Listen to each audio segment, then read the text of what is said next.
Namaste, welcome to Legal Solutions. Today we are going to talk about the sexual harassment at workplace. But before moving ahead with our topic, kindly subscribe my channel so to keep me motivated and also press the bell button to hear from me with more informative videos. Nowadays, not only men but women also work in every field of job, and so it is prominent to establish steps to protect her repute. Though a woman has entered every aspect of career like men, physically she is weaker than men. So, to protect her from harsh incidences, it is necessary to know the importance of law abiding act which we are going to discuss today. Sexual harassment at workplace is considered violation of women's right to equality, life and liberty. It creates an insecure and hostile work environment which discourages women's participation in work, thereby adversely affecting her social and economic empowerment and the goal of exclusive growth. With this idea, the legislature formulated the Sexual Harassment of Women at Workplace, that is, Prevention, Prohibition and Redressal Act 2013. The need of such legislation was observed first time by the Supreme Court in Vishakha vs. State of Rajasthan 1997. The Supreme Court formulated the Vishakha guidelines, making it mandatory for all the organizations, whether working in a private or a public sector, to establish a mechanism for redressal of sexual harassment complaints because of the famous case of Banwari Devi, Vishakha and others versus State of Rajasthan. Bhavari Devi was an Indian social worker from Rajasthan who was gang raped while working under the Rajasthan government. For spreading awareness about hygiene, family planning and the necessity of educating girls, along with campaigning against female foeticide, infanticide, dowry and child marriages. But all the accused of the said case were acquitted.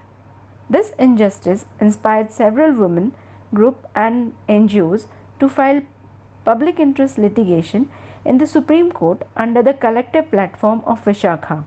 Any incidents revealing any hazardous situation faced by the woman while working on a job can be considered as the sexual harassment at workplace.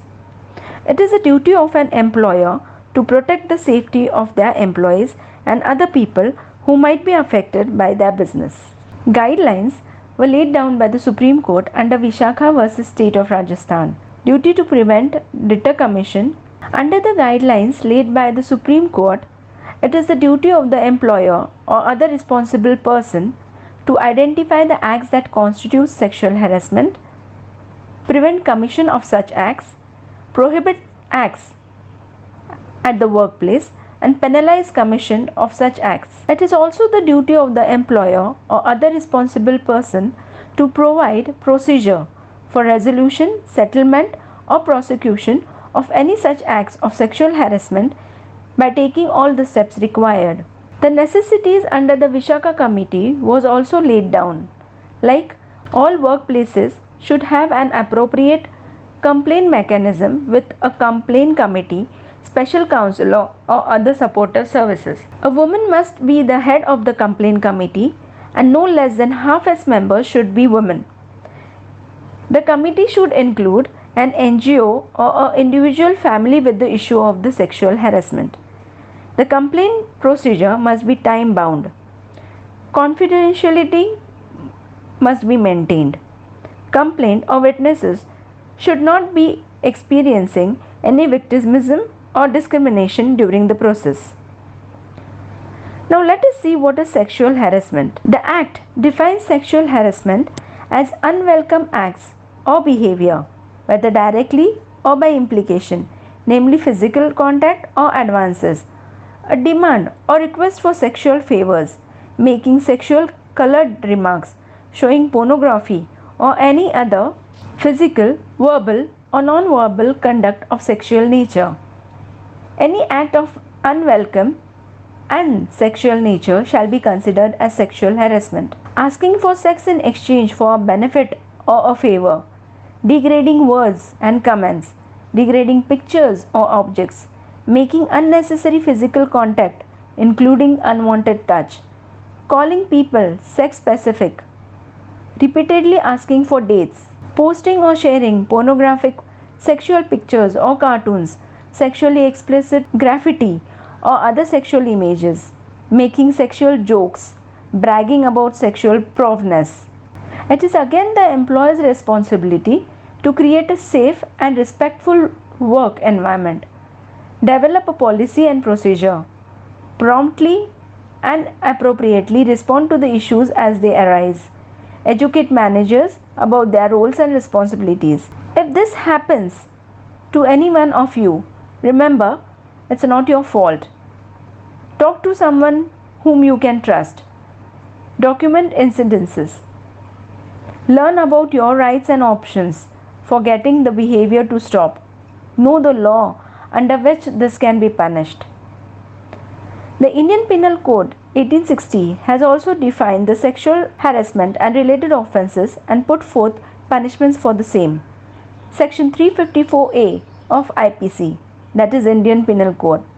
Sexual harassment is unwelcome physical contact and advances including unwanted and explicit sexual overtures, a demand or the request for sexual favors, showing someone sexual images without their consent and making unwelcome sexual remarks. The punishment for the same is 3 years in prison and fine. Section 354B, forcing a woman to undress herself. Punishment for this is 3 to 7 years in prison and fine. Section 354C, watching or capturing images of the woman without her consent. It is also called as voyeurism. Punishment for the same is 1 to 3 years in prison or up to 7 years and fine. Section 354D, following a woman and contacting her or trying to contact her despite her saying she does not want contact.